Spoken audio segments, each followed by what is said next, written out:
Bienvenidos a este programa especial de Canal 22 sobre la influenza. Vamos a hablar de la perspectiva que podemos tener sobre esto, pero sobre todo de la perspectiva científica, y para ello vamos a conversar aquí en este set Javier Cruz y José Gordon. Pepe, ¿cómo estás? Un gusto estar contigo. Igualmente, y sobre todo para charlar, ¿verdad?, de qué información científica podemos tener para que tengamos, digamos, un elemento que me parece esencial en esto. Se habla de infección, pero la peor infección es la del rumor. Y para enfrentarla, de verdad, tenemos el elemento de la información científica. ¿Y qué te parece si, de entrada, vamos a un recuento de toda la información que se ha generado en torno a la influenza, los casos de influenza en la Ciudad de México y en el Estado de México? Cosas que sí sabemos y que no especulamos. Exactamente. El primer minuto del 24 de abril, el secretario de Salud, José Ángel Córdoba Villalobos, informaba a la población de la presencia de una mutación del virus de gripe porcina. El titular de la dependencia, con la confirmación de laboratorios de Estados Unidos y Canadá, calificó la situación como una epidemia respiratoria controlable. Durante este primer comunicado, Córdoba Villalobos anunció la suspensión de clases en todos los niveles educativos para las escuelas del Distrito Federal y el Estado de México, medidas sin precedentes desde el temblor de 1985. Sumándose a las medidas preventivas para evitar la propagación del virus, la UNAM emite un comunicado donde informa la suspensión total de labores de las escuelas y dependencias de la máxima casa de estudios. Alrededor de la 1 de la mañana, el presidente Felipe Calderón anunciaba la suspensión de su gira por Chihuahua para seguir de cerca la situación de los casos de influenza, que para entonces superaban los 900. La alerta que se había extendido a toda la República puso a la expectativa a las dependencias de salud, siendo las primeras en reportar saldos blancos, la de Baja California Sur y la de Tabasco. El personal médico extrema precauciones para evitar contagios en los centros de salud. Las farmacias del Distrito Federal reportan las primeras horas de la mañana el desabasto de cubrebocas ante la demanda de la población. A las 7 de la mañana, el secretario de Salud presenta un nuevo reporte. Para entonces, José Ángel Córdoba confirma la muerte de 16 personas y notifica otros 45 casos sospechosos. El secretario del Trabajo, Javier Lozano, también hizo un llamado a los patrones y centros laborales donde apeló a la comprensión y a la sensibilidad ante el posible ausentismo. Por su parte, Alonso Lujambio, secretario de Educación Pública, dejó abierta la fecha para la reanudación de clases. Hacia las 9 de la mañana, Estados Unidos reportaba nuevos brotes de este virus en Texas y California. Al mediodía de este viernes, Sinaloa, Tamaulipas y Quintana Roo anunciaron medidas preventivas y de vigilancia para evitar la propagación del virus. De nueva cuenta, el titular de la Secretaría de Salud hace un llamado para evitar los actos públicos y las conglomeraciones. El Instituto Nacional de Antropología e Historia y la Secretaría de Cultura del Distrito Federal anuncian el cierre de sus museos. A la 1 de la tarde, la ONU emitía un comunicado a las autoridades mexicanas para evitar una posible pandemia. Evitar una posible pandemia, Javier, datos duros, pero también medidas posiblemente adecuadas, ¿no? Con la virtud además de que se empezaron a anunciar y a tomar en consecuencia inmediatamente. Que eso es muy importante, ¿no? Y fíjate que ahora sería importante, para ir viendo todo este panorama con mayor claridad, las declaraciones que dio el día de hoy el secretario de Salud, ¿verdad? Claro, escuchémoslas. No hay gripe porcina. Ya la influenza por un virus porcino es la que ya se presenta en el caso del humano, que es el virus que mutó, que en 1976 y en 88 dio algunos casos aislados en los Estados Unidos, en Wisconsin y en Fort Dix, que en ningún caso se extendieron. Es ese virus que ahora está provocando también, había reportados 7 oficialmente hasta estos días en los Estados Unidos, y es el mismo virus que estamos teniendo nosotros.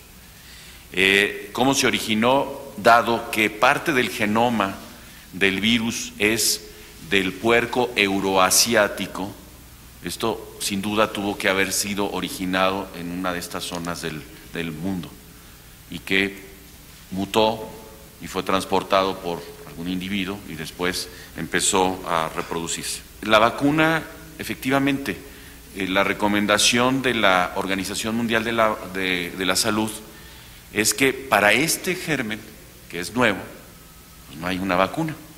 Lo que pasa es que este germen tiene dos componentes, el componente Brisbane, el componente euroasiático, y la vacuna que aplicamos normalmente o regularmente en la época estacional, uno de los 5 gérmenes contra la que actúa es el componente Brisbane.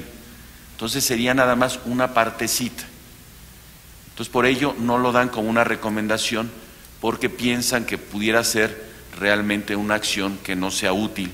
Y sin embargo, al contrario, en el caso del medicamento sí hay una demostración prácticamente de una efectividad completa. El primer caso fue el 13 de abril. La alerta epidemiológica se levanta el 16 de abril y la demostración del virus fue el 23 a las 4 de la tarde, y de allí a las en la tarde, más o 10, 11 de la noche, estábamos ya con todas las acciones fortalecidas. Antiviral, Ivonne, tenemos 1 millón de dosis y van 1000 casos. Esperemos que esto no tenga una progresión exponencial, porque entonces sí nos vamos a poner a batallar. Entonces, desde el punto de vista del medicamento, pues creemos que hay suficiente, pero también, evidentemente, el cuidado en la prescripción tiene que ser estricto. Y por eso decía, no lo vamos a poner a repartir en puestitos, ¿no? Tendrá que ser el médico el que lo indique y habrá un control estricto. Todas las unidades de medicina familiar del Seguro Social en estos 2 estados permanecerán abiertas el fin de semana en horario normal. Nuevamente hacemos un llamado a la población a evitar eventos multitudinarios y lugares concurridos, especialmente a la población de jóvenes, que es la más vulnerable. Por ahora, las recomendaciones que se han dado en el ámbito laboral es que la gente que tenga cualquier sintomatología no acuda a trabajar.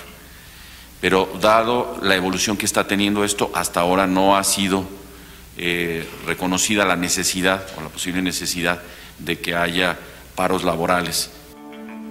Pues Javier, fíjate, ¿cuándo se tiene entonces la fecha exacta en que empezamos a saber que empieza, digamos por decirlo así, el primer brote? Tiene que haber ocurrido algo el jueves. Yo he estado revisando antes de venir aquí las páginas de internet de la Organización Mundial de la Salud, de la Organización Panamericana, del Centro para Control de Enfermedades de los Estados Unidos en Atlanta, que está más o menos a la par con la OMS, pero con la Organización Mundial de la Salud, pero en esa escala. Antes del jueves no hay nada, no hay comunicados de prensa de ninguna de estas organizaciones, no hay avisos de alerta, no hay absolutamente nada. Ni los grandes diarios, el New York Times o los europeos. Es apenas hasta a partir del jueves que se empiezan a reportar los casos, los 7 casos en los Estados Unidos e inmediatamente después los casos en México. Quiere decir que las autoridades sanitarias en México, las autoridades de salud, sí dan la impresión de haber empezado a actuar inmediatamente, y es muy importante entender el valor de haber empezado a actuar tan rápidamente. Lo dijo el secretario Córdoba cuando hablaba de que querían evitar que hubiera un crecimiento exponencial. Por definición, una epidemia crece exponencialmente, pero la ventaja de pescarla temprano es que en las primeras etapas el crecimiento exponencial no sale todavía de control. El problema es que si uno tarda, entonces sí puede haber de pronto un número ya demasiado grande de casos de infección y se puede volver muchísimo más difícil de manejar. Todo indica que aquí se empezaron a atajar los casos antes de que llegáramos a esa cifra crítica. Pero tú tienes una gran duda y que me parece importante plantear en este momento. Si el contagio es de humano a humano o si viene de otra fuente, si viene de la fuente alimenticia, y que todavía eso no está aclarado. No, en efecto, hay una cosa que es importantísima. Se están aplicando lecciones que se aprendieron, bueno, desde hace mucho tiempo en epidemiología, pero recientemente con el caso de la epidemia del SARS, que vino del sur de Asia. En ese caso se empezó a actuar demasiado tarde, en parte porque China tardó en reportarlo, y entonces la Organización Mundial de la Salud dio una explicación con 3 factores esenciales para que sea epidemia o no. Si quieres, Pepe, regresando del corte, los analizamos con toda calma para que la gente entienda en qué estado estamos y por qué estamos en buenas condiciones aún. Claro que sí, vamos a seguir poniendo en perspectiva científica, el problema del contagio de la influenza.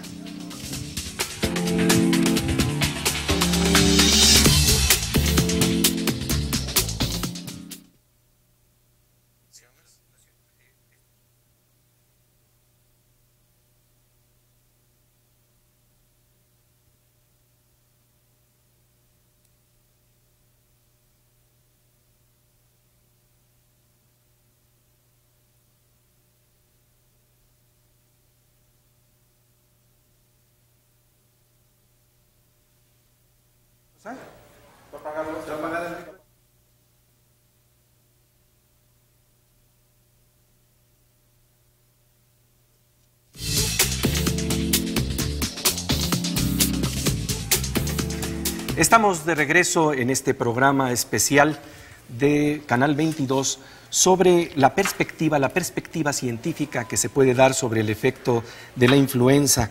Y bueno, hemos estado comentando, Javier, sobre si hay causas de contagio que son de humano a humano o si podrían darse también, si son realmente entre animal y ser humano.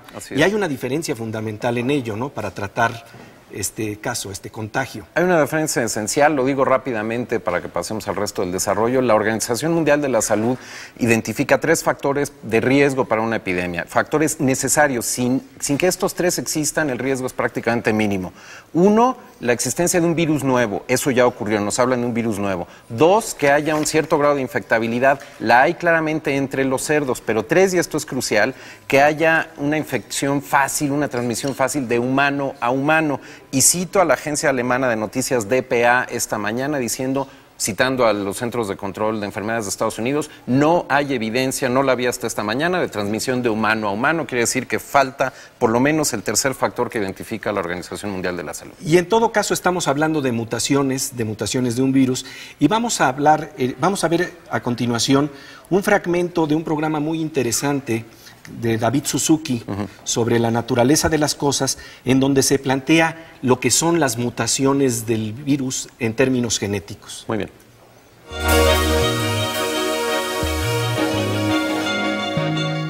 Los genes controlan el orden de los aminoácidos enlazándolos en forma de cadenas largas. La comparación de las secuencias de aminoácidos de diferentes virus muestra que en la mayoría de ellos se producen leves mutaciones cada año, pero algunas veces estas mutaciones dan lugar a virus totalmente diferentes.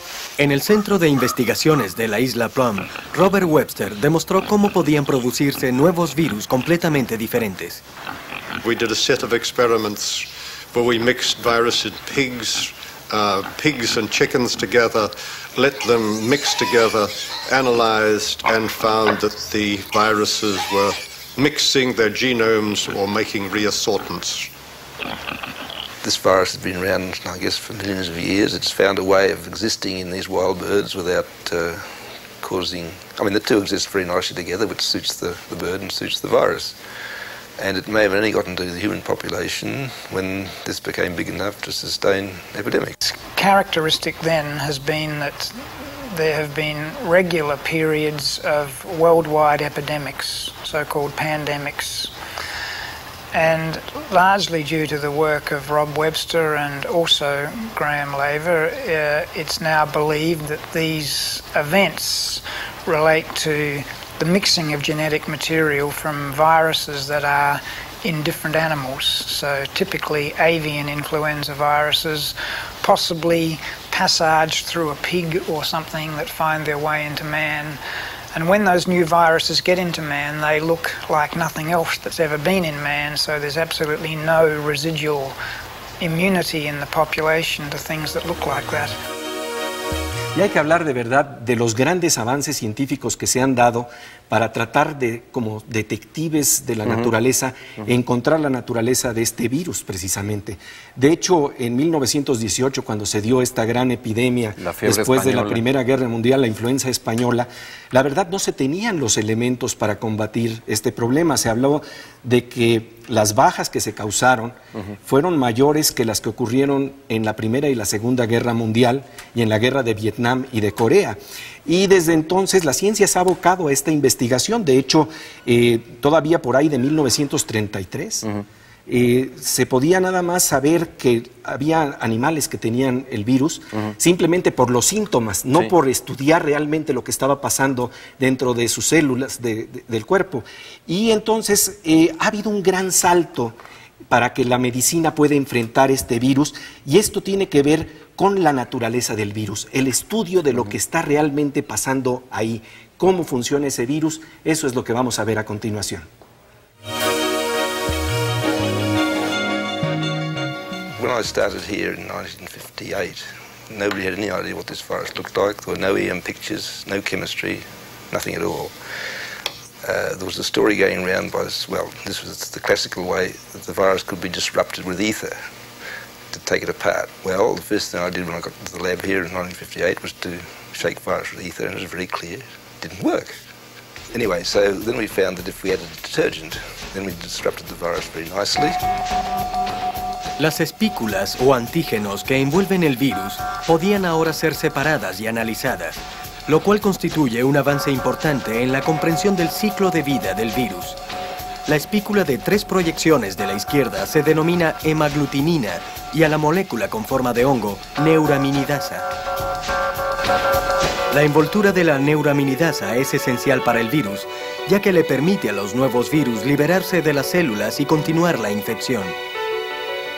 Una molécula en la pared celular que normalmente pudiera impedir su liberación es eliminada al ser incorporada a la envoltura. El virus ingresa a la célula e introduce sus genes en el núcleo, donde se lleva a cabo la multiplicación viral. Si en ese momento una droga pudiera actuar contra la envoltura, que es su mecanismo de escape, la infección podría ser detenida. La infección podría ser detenida, pero ¿cómo detenerla? Tenía que diseñarse un medicamento específico, ¿no? Asunto imposible de hacer sin las herramientas de la biología molecular, ese bellísimo matrimonio entre la biología clásica, digamos la antigua, la de 1918, observacional, y el análisis químico de las proteínas en la superficie del virus, que permite además identificar la forma en que trabajan esas proteínas para lograr el fin del virus, que es penetrar la célula, infectarlas y reproducirse, y sacar de ahí las claves para tratar de impedirlo, diseñando vacunas y antivirales. Y de hecho de eso vamos a hablar ahora. Vamos a ver precisamente cómo se diseñan los medicamentos contra el virus de la influenza.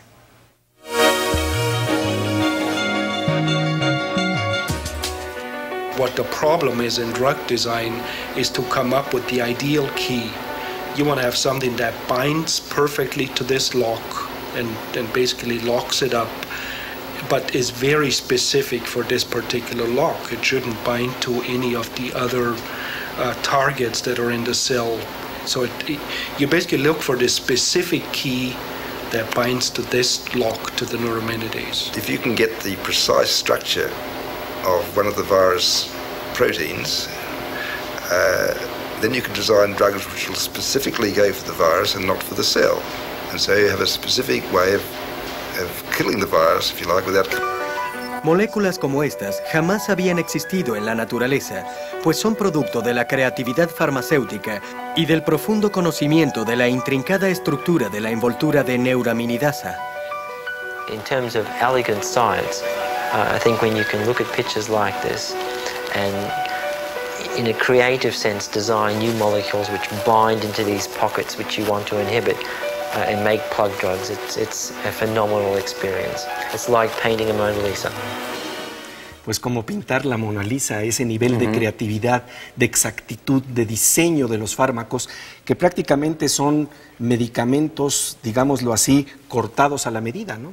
Cuando se puede, que no siempre se puede. No siempre se puede, pero esto es lo que está intentando la ciencia. En efecto, y cuando funciona es porque consiguen encontrar la forma de obstaculizar el trabajo de una proteína o la otra, o en el caso ideal ambas, ¿no?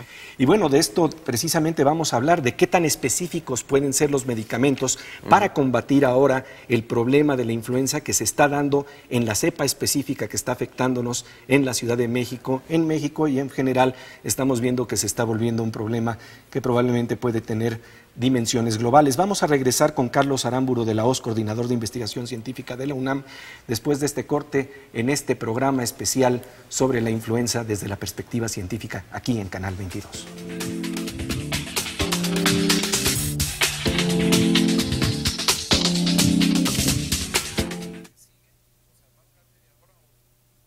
¿Media?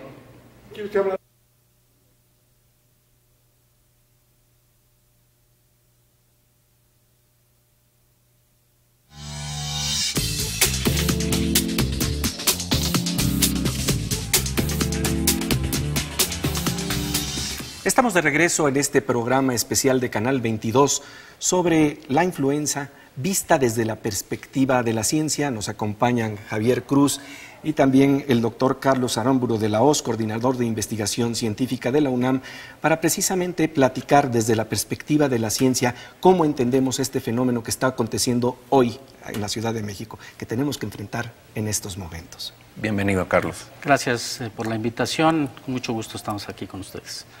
Bueno, me parece que esta es una situación que obviamente tenemos que enfrentar con mucha inteligencia, con prudencia, pero también con certeza y efectividad.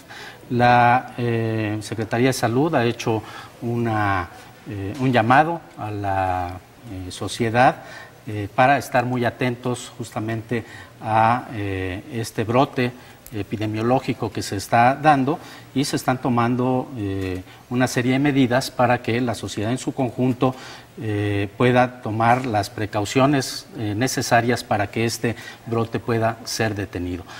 Sin duda, los aspectos epidemiológicos de infectología se están llevando a cabo, pero también es muy importante poder conocer cuál es la biología y la mecánica en la que este tipo de agente viral, que es el causante de este padecimiento de la influenza, se pueda detener. Entonces, en este contexto me parece que es un enfoque multidisciplinario que debe de tomarse, en donde las autoridades sanitarias, por supuesto, tienen muchísimo que decir, las universidades también, la industria farmacéutica, pero la participación de la sociedad y de la comunidad civil como tal, pues debe estar muy atenta a seguir una serie de indicaciones que permitan, en un ambiente, digamos, sereno, tratar de enfrentar este tipo de situaciones. Me gustaría, Pepe, si me permites, retomar la noción de que es un acercamiento multidisciplinario, porque en efecto son varias las ciencias que convergen aquí, y me gustaría que tratáramos de verlo desde fuera hacia adentro, desde lo macro hacia lo micro, de manera que terminemos entendiendo qué es lo que pasa a nivel de las proteínas del virus, pero que empecemos por lo que parece más urgente, que sería la parte epidemiológica. Para la gente que no esté necesariamente familiarizada con ese esdrújulo, la epidemiología se dedica básicamente al conteo y a estudiar la dinámica en que progresa el conteo de las personas que están siendo infectadas y que caen en estado grave o incluso tristemente como fatalidades, como muertes. Entonces, me da la impresión, por la velocidad con la que actuó la Secretaría de Salud y por la unanimidad con la que se han estado manifestando los secretarios de Salud federal, del Distrito Federal y del Estado de México también como mínimo, que hay un acuerdo respecto de que lo pescaron aparentemente a tiempo antes de que los números se les dispararan, pero supongo, especulo, tú me dirás, que tienen que haber visto un crecimiento bastante acelerado del jueves al viernes, o incluso antes, durante el jueves, para haber anunciado a la primera hora de hoy viernes que se cerraban las escuelas. Más o menos eso es lo que tiene que haber ocurrido, ¿no? Bueno, a mí me parece que, de acuerdo a la información que disponemos y que ha sido hecha pública también por el secretario de Salud, por ejemplo, en su conferencia de prensa de esta tarde temprano, es en el sentido de que se habían detectado algunos casos, no solamente aquí en el Distrito Federal, sino en alguna otra región del país, y a partir de ese momento, digamos, con la vigilancia epidemiológica que convencionalmente se tiene, bueno, se detectó que eran, digamos, la aparición de brotes extrañamente, digamos, diferentes para la etapa del año, es decir, normalmente la influenza, digamos, o este tipo de virus, todos lo sabemos, durante la época invernal, pues se da y hay una serie de virus que efectivamente de manera tradicional aparecen.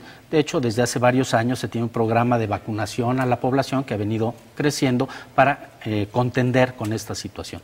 Para esta etapa del año se pensaba que esto debería disminuir y empezaron a aparecer algunos casos. De manera que esa vigilancia seguramente llamó la atención, se recabaron algunos datos y al haberse obtenido algunas situaciones de, digamos, pacientes con síntomas mucho más, digamos, severos que lo que sería convencionalmente, bueno, se tomaron algunas muestras, también empezaron a haber algunos decesos. Entonces ese material fue tomado, analizado a través de la cadena, el sistema de salud que se tiene, y con la participación también de agencias internacionales, en este caso el CDC en Estados Unidos y un laboratorio también de epidemiología en Canadá, bueno, se vieron. Hasta donde yo conozco por la información que fue vertida el día de hoy, bueno, en los días recientes, y probablemente ayer, digamos, tuvieron ya la evidencia más clara de que la tipificación del virus como tal efectivamente señalaba que se trataba de una variante diferente a la tradicional como tal. Esto aunado pues efectivamente al número de casos sospechosos o de la magnitud de los síntomas que se estaban dando en algunos de los pacientes y también el número de decesos, pues pusieron sin duda la alerta epidemiológica para hacerlo. Y como mencionabas hace un momento, bueno, se tipificaron algunos de los elementos, digamos, que convencionalmente se toman para decir que es una epidemiología. De manera que pues se tomó una decisión, efectivamente ayer por la noche, todos nos enteramos al salir en cadena nacional prácticamente el secretario de Salud a decirnos que se suspendían las actividades escolares, pensando en que justamente en este núcleo de niños, de jóvenes, que normalmente pues están juntos en las aulas, en las escuelas, pues es un medio más propicio para la posible infección o contaminación, de manera que bueno, pues se tomó esta medida y sé que a partir de las 5 de la tarde estaba reunido el Consejo de Salubridad General para evaluar qué es lo que ha ocurrido en las últimas horas y si estas medidas que se tomaron pues están reflejando seguramente en un par de días más, se atraviesa el fin de semana, qué es lo que va a ocurrir para entonces determinar qué ocurrirá la próxima semana. Cuando se está hablando en términos de epidemia, se está hablando también de un término de contagio, un tiempo de contagio. Sí. Entonces, lo que quisiera saber es, digámoslo así, el tiempo de reclusión que se requiere y cuándo ya no se infecta a la otra persona. Porque esto también es importante para entender las dimensiones del... Sí, sin ser yo un experto absoluto en la parte, digamos, de la epidemiología del virus, lo que conozco es que el tiempo de incubación puede ir de 4 a 10 días aproximadamente, en donde los síntomas pues a lo mejor no son muy severos, digamos, se tiene a un portador, está desarrollándose ahí la infección y es un momento en donde esto puede estar pues transmitiéndose a otros. Después viene ya la manifestación de los síntomas como tal y bueno, pues obviamente mientras más temprano estos síntomas puedan ser atacados y por eso se ha recomendado que si aparecen, pues se acerque justamente a los centros hospitalarios, a los médicos, para que pueda ser tipificado si efectivamente se trata de este padecimiento o bien pueda ser alguna otra cosa que lo esté confundiendo. Y bueno, pues el tratamiento en este caso recomendado, así nos lo han hecho saber y con insistencia, sobre todo en las últimas horas, son los antivirales que, pues digamos, intervienen sobre todo en las etapas tempranas con la replicación del virus al interior de la célula para evitar que pueda tener un daño mayor sobre ella. 4 a 10 días de tiempo de incubación. Quiere decir entonces que paradójicamente, aunque suene un poco cruel, el hecho de que haya ya un número en decenas, que se manifiesta en decenas de casos de infecciones documentadas, de hecho juega a nuestro favor, como juega a favor que se atraviese el fin